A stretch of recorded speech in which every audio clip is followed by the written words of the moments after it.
صدر ایردوان نے گزشتہ ہفتے قطر میں حماس کی مذاکراتی ٹیم پر اسرائیل کے حملے پر اسرائیلی وزیر اعظم کو تنقید کا نشانہ بناتے ہوئے کہا ہے کہ نظریاتی طور پر نیتن یاہو ہٹلر کے رشتہ دار کی طرح ہیں۔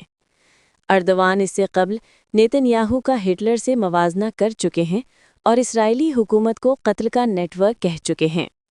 انہوں نے امید ظاہر کی کہ اقوام متحدہ کی جنرل اسمبلی میں فرنٹ آف ہیومینٹی فلسطین کے لیے وسیع تر حمایت حاصل کرے گا۔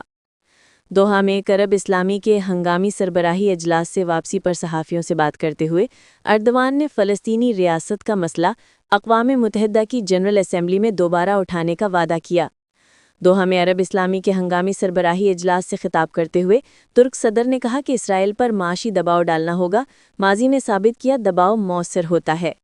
انہوں نے زور دیا کہ عرب اور اسلامی دنیا کو ترقی کے شعبوں میں خود کفیل ہونا ہوگا اور ترقی کے متعدد شعبوں میں تعاون کو تیز کرنا ہوگا، ساتھ ہی اسلامی ممالک میں مشترکہ تعاون کے میکانزم قائم کرنے کی ضرورت ہے۔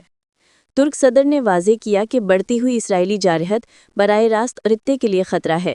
اسرائیلی جارحیت اب قطر تک پہنچ گئی ہے، جو امن کے لیے ثالثی کر رہا تھا۔ امید ہے آج کے فیصلے دنیا کو واضح پیغام دینے والی تحریری قرارداد بنیں گے۔